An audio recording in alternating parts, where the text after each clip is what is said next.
Assalamualaikum, marhaba, xin chào, sawadee-kap, salem, barev, privyet, and mabuhay Philippines. Hello po everybody, good morning. Dito pa rin po ako sa Yerevan, Armenia. This morning, samahan niyo ako na magluto ng white sauce pasta. Bumili akong pasta kahapon. Habang tayo ay nag-chichikahan. Okay, so ready na yung aking mga gagamitin, yung lahat ng meat and everything. So, inunahan ko na kagad na magayat na ako para hindi masyadong matagal sa video.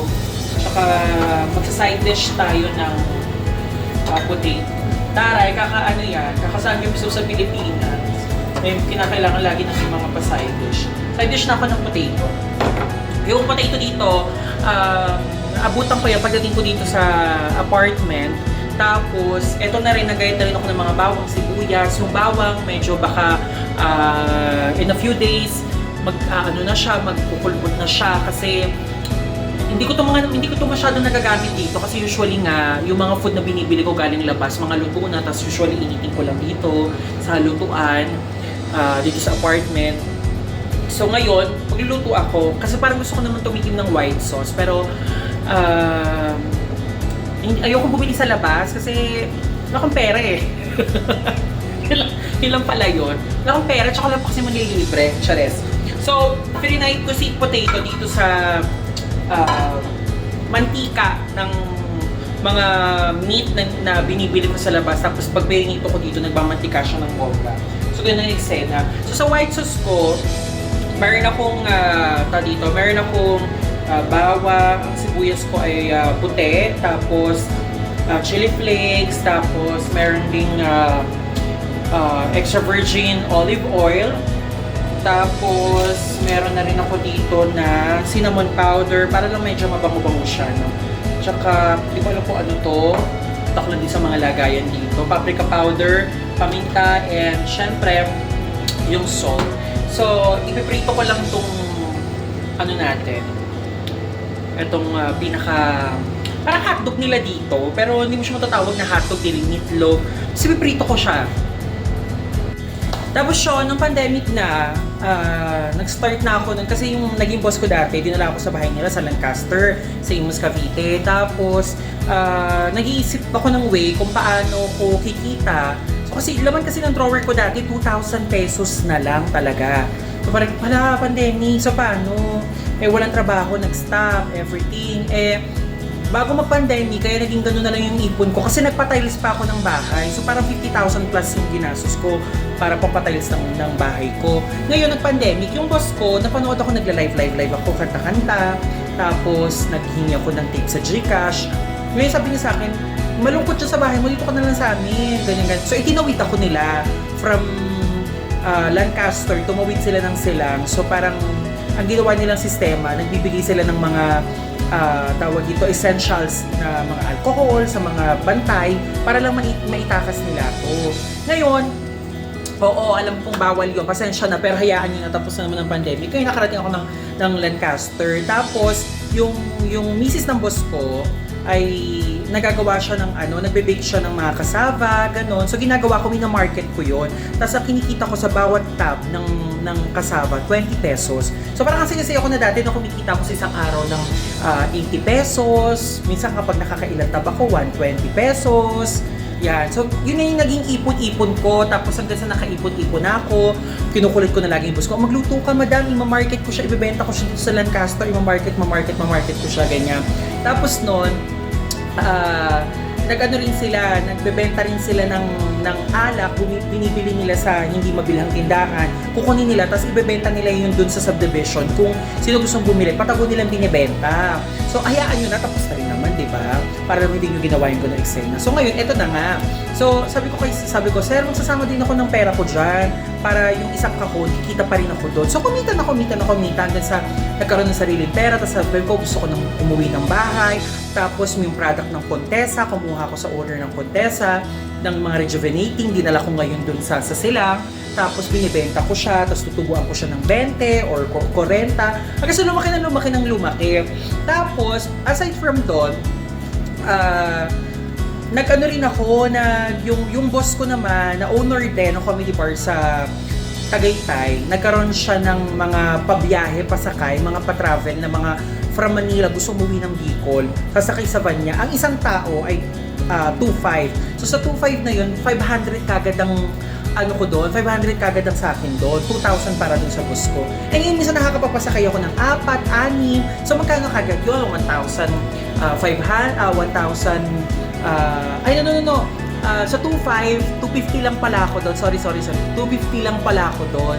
Oo, 250 lang ang kikitain ko doon. Kasi parang biglang laki. 250 lang kasi minsan ang kikitain ko ay 1,000, kung 4, kung tagito, kung 6, di ba, nakakapagpa, ano ko, 1.5, ganyan. Yun usually ganun yung mga eksena ko kinikita.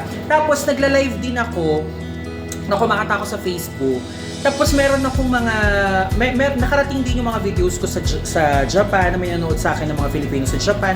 Nagpapadala rin sila sa akin ng pera, so isa-1,000 yung padala. Tapos basta ang tanda ko noon, nasa 13,000 yung kinita ko sa pagla-live. Tapos hindi yun continuously na parang everyday na magla-live ka na magla-live. Yun, so naipon, kumita. Tapos habang nagagano ako ng pandemic, pinag-aralan ko yung event, yung hosting, ganyan. Aral ako kasi napanood ko nung kasagsagan pa ng mga vlog ni kasagsagan ng vlog ni Host Jam. So inaral ko kung paano, kung ano ba dapat. So nag-research ako, nag-google, basa-basa. Kasi yun na naman yung magagawa mo during pandemic. Walang ginawa kundi mag-internet, mag-wifi, di ba? So basa-basa, check. So parang nandidihan ko na, ganito pala yung flow ng sistema. Dapat pala may ganito bago ka dumating sa ganitong sistema ng hosting. Tapos sa bandang dulo, merong pamalong ganito. So naintindihan ko. So nag-try ako noon. Nung nag-start na, nagkaroon na tayo ng GCQ na noon, October noon, may kumontak sa akin wedding. Tapos, napakaswerte nga nito nitong kliyente ko na to. Grabe, kung mapapanood mo to, madam, alam niya naman kung gaano siya kaswerte. Wait lang, parang susunog na siya.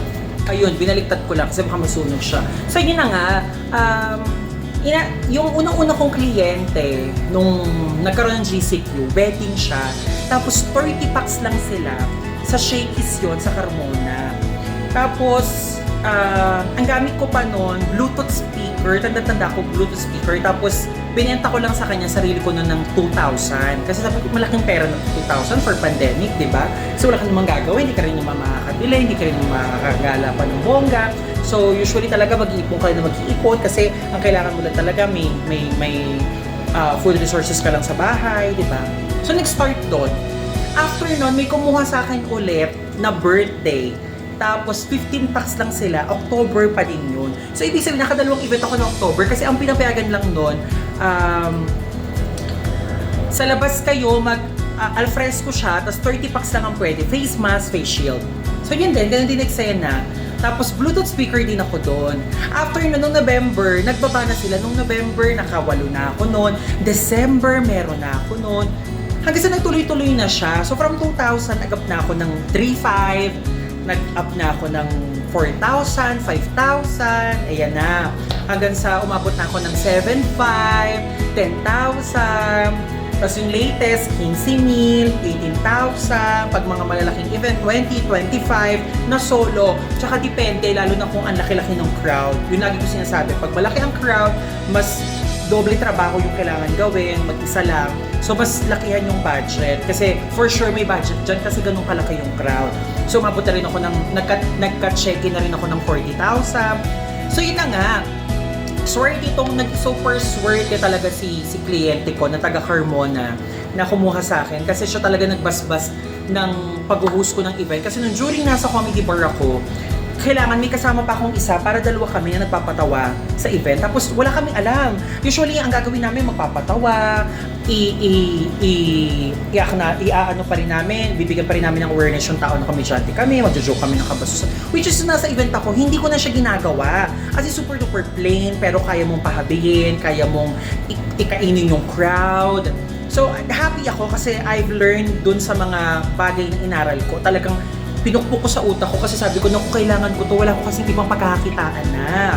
Sabi ko, paano to? Kasi hindi mo ako susuportahan ng family ko. Wala naman akong friends na susuporta sa akin. So, wala akong kailangan gawin kundi aralin talaga at isa puso, isa utak. Hanggang sa yun na nga, nung nag-boom, mas napagawa ko yung bahay, mas kung ano yung gusto ko mangyari sa bahay, dagdagan ng mga design, mag-impok pa ng mga appliances, di ba? Nakakatuwa, nagpapakabit ka ng split type na aircon, yung mga ganong bagay. So, ito na nga. Nung lumaki, so nag-invest na rin ako, may mga investment na rin ako sa labas, no? Na kung susumahin ko, nasa kalahating milyon na rin yung investment. Pero, nagre-return of investment din ako. Minsan 1 year, minsan after 2 years, di ba? Nakadagdag rin talaga yun sa ipon ko. Isa rin yun sa nakadagdag sa ipon ko. Ngayon, nakwento ko lang yun sa inyo ha. Ngayon, ang tanong sa akin, yung parang, paano nag-start? Nag-start na nagpunta ako ng Singapore. May kasama ako sa trabaho na nagyakag sa akin na kung gusto ko ba sumama mag-Singapore. Kasi kailangan niya ng kasama. I-clear ko to ha. Hindi nila pwedeng sabihin na isinama ka lang naman namin kaya ngayon nakakapag-travel ka na. Isinama niyo ako, sinama ako, in fact, na kailangan kasi niya ng kahati sa hotel dahil mahal ang hotel sa Singapore. So yun yung purpose. Isinama ko dahil alam niya na meron akong pera at kaya kong humati. Pero, kasi ako nagsama na ako ng kaibigan nagsama na ako ng mga kasama sa Vietnam, sa Hong Kong, pero never ko sinasabi na hindi ka naman makapunta dyan kung hindi kita sinama. Never kong sinasabi yon kasi pera niya naman yun eh. Tinanong ko lang siya kung gusto niya sumama. O, sumama siya sa akin. Diba? Pero hindi ako yung dahilan kung bakit siya nakapag-travel doon. Kundi, sa sarili niya din kasi may sarili siyang pera. Kaya siya nakapag-travel. Kasi kahit hindi naman ako yung maging kasama niya, as long as may pera siya, makakalis naman siya na iba yung kasama. Kaya hindi ko pwede sabihin na dahil sa akin nakapag-travel. No! Dahil sa sarili niyang pera, kaya siya nakapag-travel. Nagkataon lang na magka-join tayo. Kaya tayo nagka-travel. Okay? Clear ko lang yun ha. Kasi baka ganun yung marinig ko, baka mamura ko lang talaga siya. Check. Ayun, okay. So nilagay ko na yung baboy. Tapos lagay ko na rin yung butter. So marami-rami yung butter. Para mas masarap siyang kainin. Tapos tulog ko na rin ito.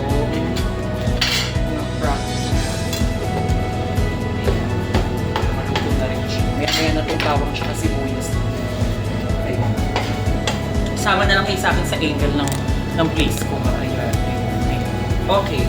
So yun na nga guys, matuloy ko lang yung kwento. So nag-start ako ng Singapore. Ako kasi may ugali talaga ako na masyado ko minsan mapagmasid. Yung akala mo parang, okay lang siya kasama, ganyan-ganyan. Pero ako talaga mapagmasid ako lalo na sa ugali ng tao.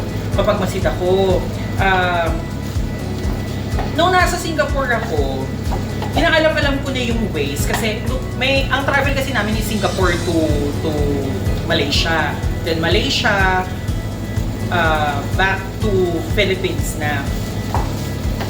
So ako nagmamasid-masid ako kasi wala akong alam pa noon kung paano mag-book ng hotel, paano mag-book ng flight, wala pa akong alam noon. Paano yung cross country. So wala pa akong alam sa mga ganyang bagay. So ang ginawa ko, inaaral ko siya. Kunwari, doon sa tao, nakasama ko na nag-book noon, nagtatanong-tanong ako, paano yung sa ganito? Ganun pala yun. Ganito pala siya. Okay. Tapos syempre, yung mga nakilala ko rin tao sa Singapore, tinatanong ko rin sila na, ganito ba yung ganito? Dapat ba ganito ba yung ganito? Ganun ba? After noon, lumaban na ako. Nag-Hong Kong na ako. Tumuwid ng Macau. Nag-solo na ako solo yun ha. Nag-Taiwan na. Tapos, bumalik ako ng Singapore, ng Hong Kong, tapos nag-Vietnam, tapos nag-Thailand, tapos eto na yung medyo matindihan kong cross-country after nung Thailand kasi nag-ano na ako nito Indonesia, tapos fly ka ng Malaysia, tapos Malaysia to Cambodia, Cambodia to Thailand, Thailand to Laos or Lao, tapos Lao to Vietnam, tapos Vietnam to Philippines. So yung mga yun, nire-risk ko talaga. Finances, yung sarili ko, kung makakapasok ba tayo, kung ano ba mangyayari. So talaga nire-risk yung mga ganun kasi gusto ko siya matry. Talagang sabi ko, kailan ko ba ito tatry? Gusto ko tumatanda na ako. Ano, yung pera, hayaan ko na lang na nandoon lang, mabubulong lang siya, di ba? So sabi ko, sige, gasusin ko na kako siya. Kaya gamitin ko na kasi alam ko na rin naman yung ways kung paano mag-ipon ulit, paano magsimula ulit sa scratch, paano ulit kumita ng ganito, paano umabot ulit ng ganong kalaki yung savings. So, ginawa ko, nag-apply ako ng, after no, nung natapos na ako na, sabi ko, ay, kaya ko pala, makapag-cross country. So, meron ako 10 tatak sa passport nun. Ngayon, gusto kong i-try sana na mag-Europe naman. Sabi ko, puro Asia ako, parang gusto ko naman mag-Europe. Ginawa ko, nag-apply ako ng London, nag-apply ako ng UK. Tapos, akala ko powerful na kasi meron akong 7 digits na savings, meron akong 10 tatak sa passport, aling 10 country na naikot ko kasi may mga double entry akong mga bansa. So, akala ko parang okay na siya dahil na-denied ako. Tapos, ang reason sa akin kung ba't ako na-deny, hindi daw, feel daw ni embassy, hindi daw genuine yung pagtutur ko doon, parang hindi daw ko uuwi. Which is totoo naman talaga. Diba? So ngayon na-denied ako, syempre nasad ako kasi my God, parang halos lahat ng tao ginagambala ako dahil sabi ko, pupunta na ako ng UK, sa tingin nyo ba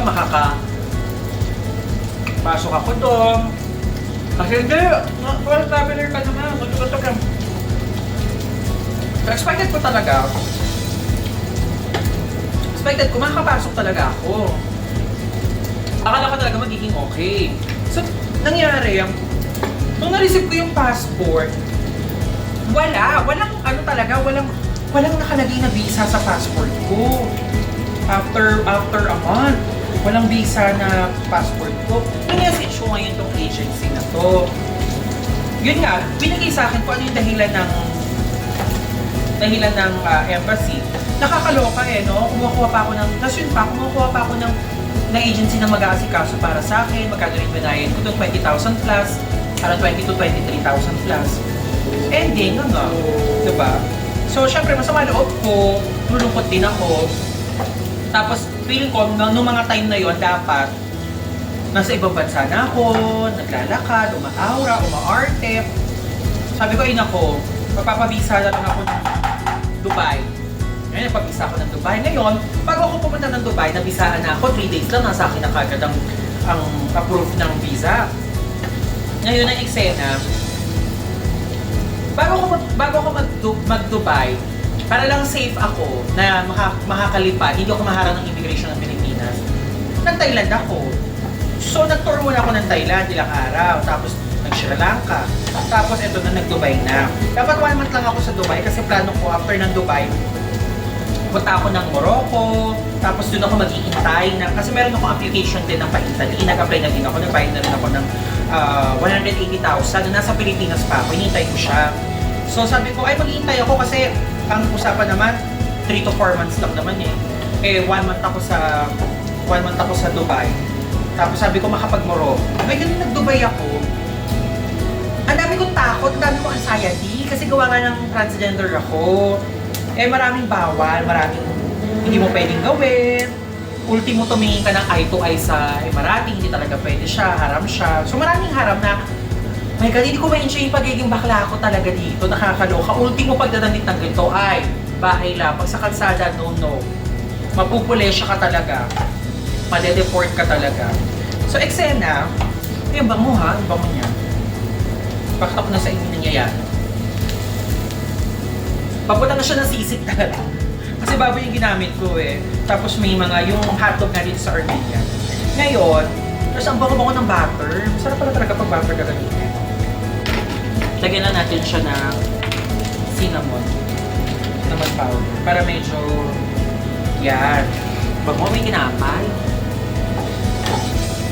Diba? Ang pabango lang. Amoy. Para may aroma lang. Kaya natin siya asingan kapag nalagay ko na yung milk. Yung gagamitin ko, fresh milk. Pero lagyan muna natin ng pepper. Tapos ito, hindi ko alam kung ano to. Lagyan natin. Paprika. Sa Pilipinas, nagpapaprika na rin ako. Tapos, lagyan natin ng chili flakes. Diba? Ang dami. Tumaanghang. Malig naman ako sa maanghang. Hugas na ako kamay. O diba, pati pag-uugas, hindi ko na inano. Hindi ko na pinilter. Hindi mag-ugas ng kamay. Mawa kasi ako sa ano. Okay, so ngayon ang eksena. Nang 2 months na ako doon, kasi since nandun naman ako, may free ka kasing 1 month para mag-extend. So, nagbayad na ako, nag-extend na ako. Medyo ang mahal nga ng extension kasi sabi nga sa akin ng ate ko, dapat sa kanya na ako kumuha ng pabisa, ng una pala, kasi mura lang sa kanya. Sa company nila, dapat doon na lang daw, parang 6,000, 7,000 na kasi ginastos ko 12,000. Tapos nung nagpa-extend ako ng 1 month, 25,000. Wala akong choice kasi kung hindi, kailangan ko lumabas ng bansa at magpapapalit ako. Sabi ko, ay, stress ko lang. Sige na nga, gaan ko na nga, bayaran ko na lang ako. Ayun na nga, so tumas ako sa Dubai, sa ate ko. So doon ako nag-iisay sa bahay niya. And then after nun, lumipad ako ng Kazakhstan. After Kazakhstan, 1 month ako doon. Sobrang ko na-enjoy ang Kazakhstan. Sobrang ko na-enjoy ang Kazakhstan. Ang grabe yung laya ko doon. Tapos, ang daming gwapong lalaki.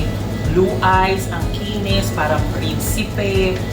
Ganun yung eksena. Sabi ko, ay, sarap pala dito. Tsaka, enjoy kasi galing nga ako ng galing nga ako ng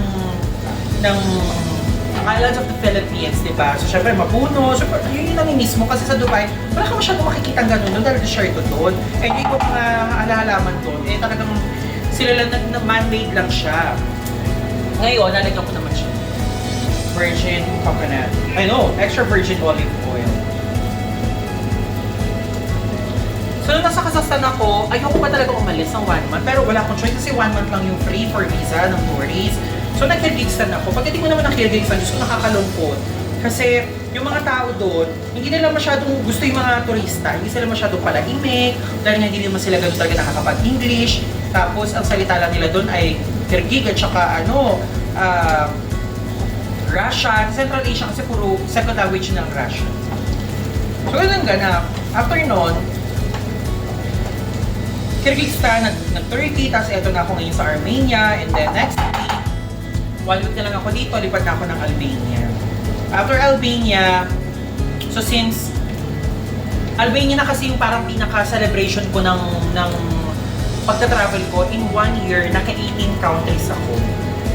Ngayon, ang chika, paano ko nagagawa mag-cross country? Simple lang. Lumabas kayo kapag kinakailangan nyo na lumabas, huwag kayo mag-overstay. Yun lang naman ang kinakailangan nyo. Huwag kayo mag-overstay kasi makikita yung immigration. Pag nag-overstay kayo, syempre nag-illegal kayo sa bansa nila, hindi nyo namang bansa yun. Diba?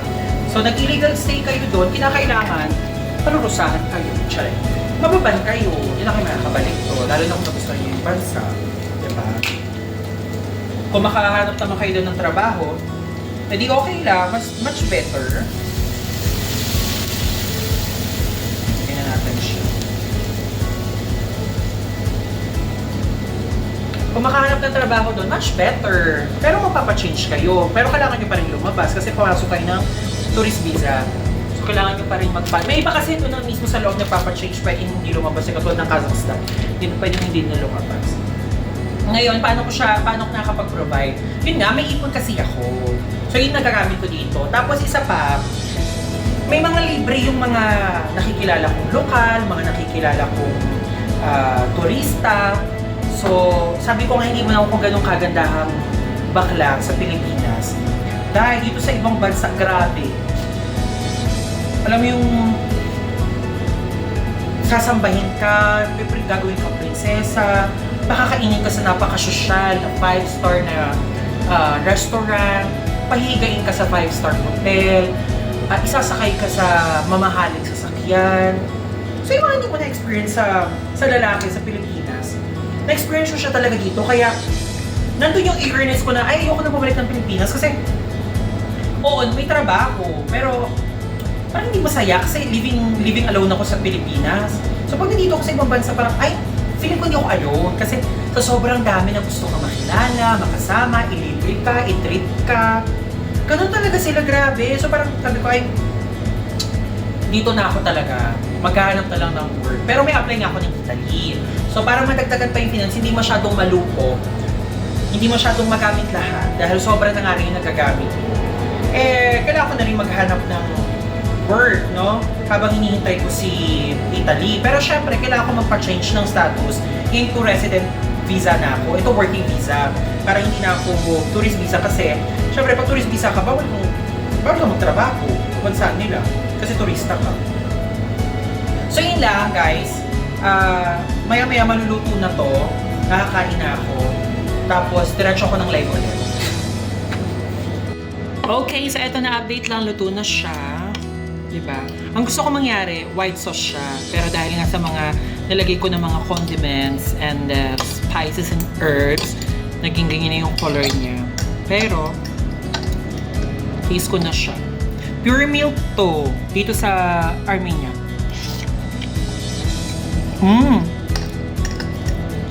In fairness, malayo sa sopas ha. Gatas ng sopas. Grabe, ang sarap. Gatas na gatas siya. Lagyan natin ng laman. Yung pork.